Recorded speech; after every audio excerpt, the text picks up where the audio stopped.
read the book, and I would say I experienced the book. I didn't read it because it was an assignment to me, या उसको मैंने biopic perspective से ना पढ़ के उसको लर्निंग पर्सपेक्टिव से पढ़ा, तो बहुत चीज़ें समझ में आई। और I decided not to cry again. Former speaker ने बहुत अच्छे से बोला कि 5 शब्दों में शीर्षक को बहुत अच्छे से उभारा है मैम। और मेरी पिछली फिल्म में भी मेरा किरदार रोता था, बट किसी को दिखता नहीं था कि वो रो रहा है, और जिन लोगों को दिखा वो पिक्चर समझ गए।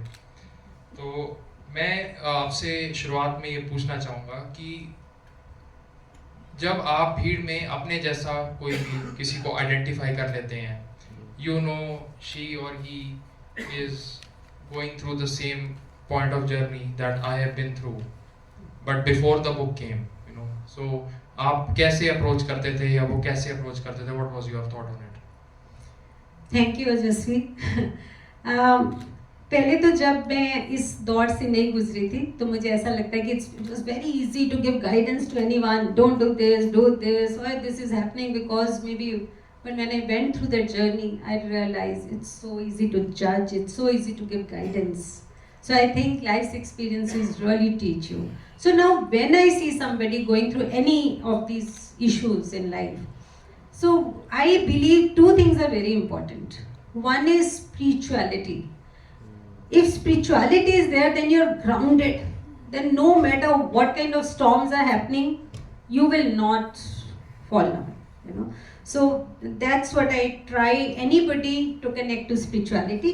Second, I also believe one should be independent financially. पहले जैसे वंदना ने शेयर किया कि पापा को खुश रखना चाहिए और गॉड को खुश रखना चाहिए, वही थ्योरी थी, लेकिन थोड़ी बदल गई। अब मुझे लगता है कि अपने आप को इंडिपेंडेंट करना बहुत ज़रूरी है। उसके लिए दो चीज़ें हैं। एक तो आप इमीडिएट जो प्रैक्टिकल प्रॉब्लम्स आपके सामने आती हैं वो बहुत बड़ी नहीं दिखती अगर आप इंडिपेंडेंट हैं, और सेकेंडली थोड़ा मन भी उनमें उलझ जाता है। नहीं तो मैंने देखा जो विमेन घर में बैठ के ये चीज़ें सफ़र करती हैं वो ज़्यादा प्रॉब्लम में होती हैं, अगर मैं विमेन की बात करती हूँ। तो जो थोड़ा अपने आप को इंडिपेंडेंट रखती हैं और स्पिरिचुअलिटी से कनेक्टेड रहती हैं वो इजीली वो करती है। तो मेरा यही स्ट्रेस रहता है कि मैं दो चीज़ों पे एनकरेज करूँ सबको। Thank you so much ma'am, तालियां बनती हैं। Thank you so much, thank you. जहाँ हम थोड़ी सी कम्युनिकेशन की बात करते हैं मैम, तो I think as a society हम अपने बच्चों को, अपनी फैमिली को बहुत प्रोटेक्ट करते हैं, बहुत प्रोटेक्टिव हैं। पर जब हमारे साथ कभी भी ऐसा लाइफ चेंजिंग मोमेंट आता है when we know we are about to break apart, fall apart, और we have just fallen apart, तो खासकर जब हमारी लड़कियां हैं, दोनों बेटियां हैं इतनी सुंदर, इतनी अच्छी, उनके साथ कम्युनिकेशन ओपन करने में what was your thought? We want to know the aspect जो रिटन फॉर्म में नहीं जा पाया, क्योंकि वो एक होता है कि बेटी ने सुन लिया है, अब उनसे हमें छुपाना भी है, पर उन्होंने पूछा तो हमें बताना भी है। तो वही ओपन जो एक कम्युनिकेशन है, जो dialogue between a mother and her children, उसके बारे में व्हाट इज योर थॉट?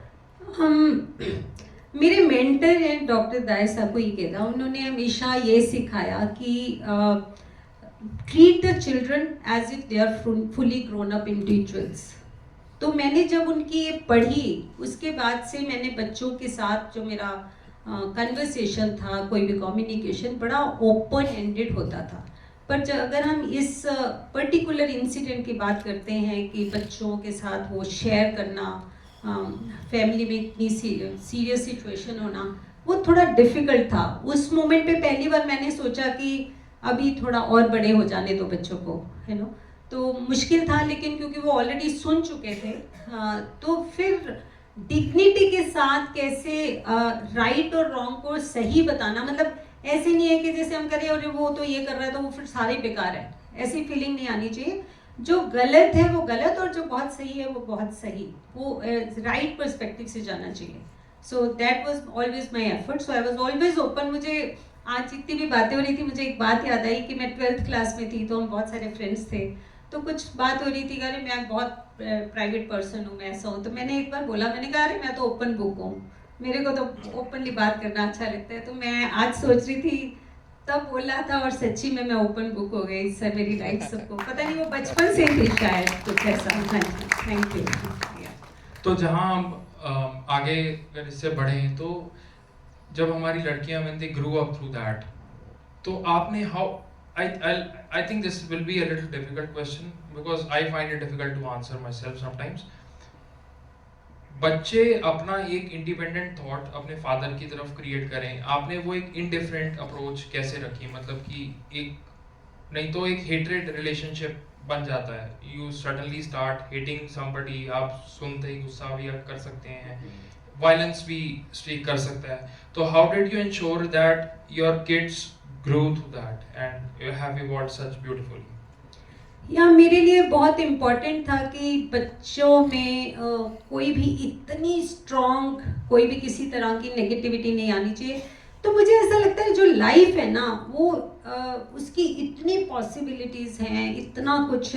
मेरी एक फ्रेंड थी, उसने बहुत साल पहले बोला था, विकास को ही बोला था, विकास क्या लाइफ कोई एक रेनबो नहीं है 7 कलर्स के कि ये आएगा ये आएगा ये आएगा, उसके हजारों कलर्स हैं, पता नहीं कौन सा कलर कब आ जाता है। तो we have to be ready for everything. और वो बात कहीं मेरे दिमाग में बहुत स्ट्रक है आज तक, पता नहीं आई थिंक 20 इयर्स नाउ।